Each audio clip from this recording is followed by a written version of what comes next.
Shaun Haney here with RealAgriculture.com and RealAg Radio, and I'm talking to John Driedger from LeftField Commodity Research. Hey, John, how are you doing? I'm doing fine. How are you, Shaun? Doing great. Not so great is the crop conditions in Saskatchewan. There are there's a lot of acres in Western Canada that are really under significant stress. And Saskatchewan is a good example where there's a good portion of the province that started out decently in 23, and we have slid, high heat, lack of rainfall over a general large, widespread area. And this week's crop condition report has really showcased that slide continues. Yeah, we really saw it. And so, for viewers that might not be familiar, it was Saskatchewan puts out a crop rating every 2 weeks, so there's been a two week lag. And so, we had been seeing, of course, the lack of rain is something we've been tracking for a long time, and it's been well known.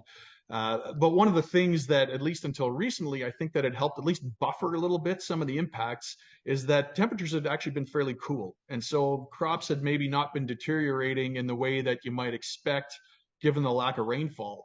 And so with this latest crop report, we saw a pretty substantial drop over the course of 2 weeks. And I think, to be honest, I mean, there's certainly places that actually maybe received some rain.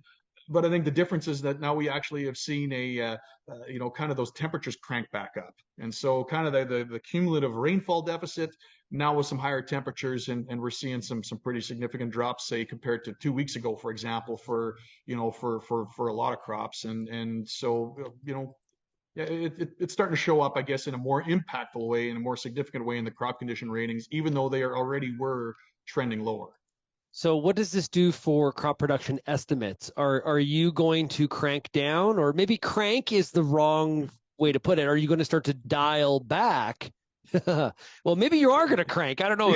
My guess is you're going to start to tick that dial back a little bit when it comes to some of your estimates, especially on a crop like canola, I would think.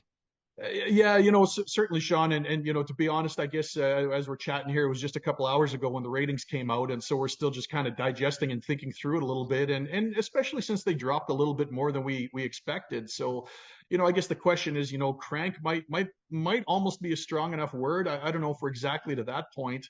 But certainly with a sharp drop like that, we had already been walking our yields down over the last couple of weeks just because of the dryness. We'd been a little cautious about being too aggressive too soon. And again, the cooler temperatures have helped. There was maybe some rain in the forecast in some regions. Was that going to make a bit of a difference in stabilizing conditions?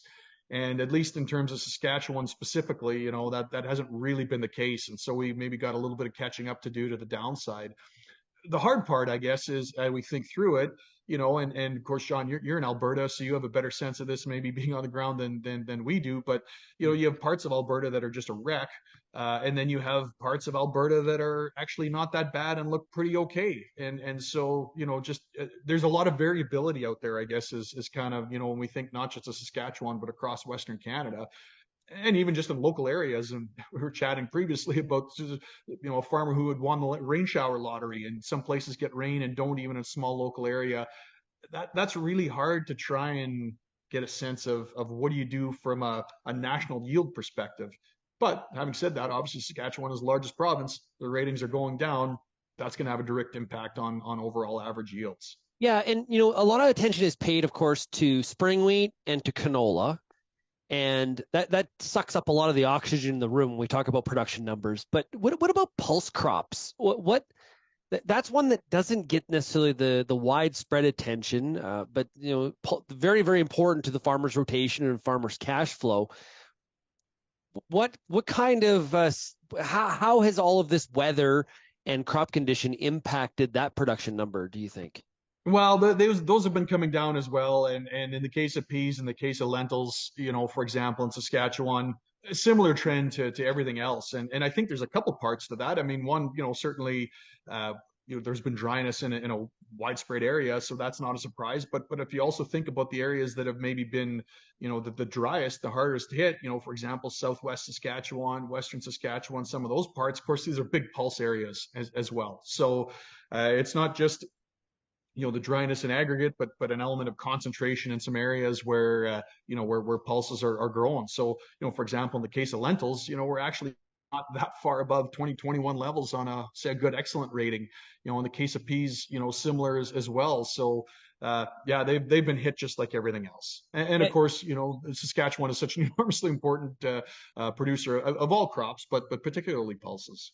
Yeah, and I think it was you and I chatting about maybe 3 weeks ago, and I had said that what is the 2023 production number? And I've been describing it to people as this is really scientific. Somewhere between 21 and 22, but a little bit closer to 22. Has that changed in the past 3 weeks? Are we getting closer to 21? Because I don't want to like doomsday this, because I'm not chasing viral hits here and views and saying RealAgriculture says or John Driedger says 21. That's where we're headed. But is that kind of where we're trending towards? Well, and it's going to vary a little bit by crop again, Shaun. And so, for example, something like durum, which is really concentrated in the areas that have been hit the worst. You think about, again, southern Alberta, southwest Saskatchewan, western Saskatchewan. We're not down to 2021 levels in terms of our yield estimates, but we're not like that far off. So if you think about, okay, between 21 and 22, well, something like durum, we're kind of sliding closer to 21 than we are to 22. But for some other crops, that might not necessarily be the case. And again, it depends a little bit, maybe concentration of where some crops are growing and that sort of thing. So somewhere between the two is a reasonable, kind of guesstimate, if you will. But how close to which or the other, that's going to vary a little bit by crop. There are some that aren't that far off. Or, for example, something like in the case of oats, maybe you can get down to 21 levels, but the massive sharp drop in acres that production might end up even being smaller in aggregate by the time all is said and done. Yields are not going to be down to those levels, but acres are way down. So again, you sort of got to peel apart each crop individually to kind of try and get a sense of what the story might be.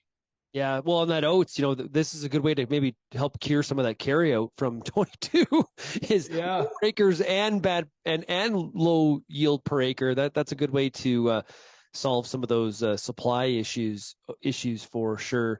And I think it's really on canola, it's really easy to get heavily negative. But you have to keep in your mind that crop is, until those combines roll, it's really hard. Like you're just, sort of stabbing in the dark or, floating a wet finger in the wind, trying to figure out which way that yield's going to go. It's not going to be great, but I just like 21, there was people that were like super, super, super, super low, and they were kind of proven wrong, even in the 21 drought. So I'm looking forward to the combines in the field and seeing what that canola number actually is. Yeah, no, I agree, Shaun, and that's one of the. There's a few things. One, certainly, it's not necessarily a direct, linear relationship between crop rating and final yield, and so that's one of the things that's really hard to wrestle with. And again, with some crops, it's more difficult than others. I think canola is notoriously difficult to try and anticipate what yields are going to be. And just over the years, how many times have we chatted with farm clients? So what do you think a crop is? Well, they think it's going to be yield X. And by the time the combines get rolling, which might only be a week later, and they might be out like crazy. And that's a farmer that knows their own field, they know their land, they know their crop. You try and do that on a national basis, it's really difficult. So you can kind of get some sense, some leaning, but the sort of pound your fist saying, oh, the conditions are X and therefore the crop is size Y. That's pretty tough, and probably more so for canola than maybe anything. Exactly. Hey, John, thanks for joining us. Really, really appreciate it. All the best to you. Yep. Thanks, Shaun.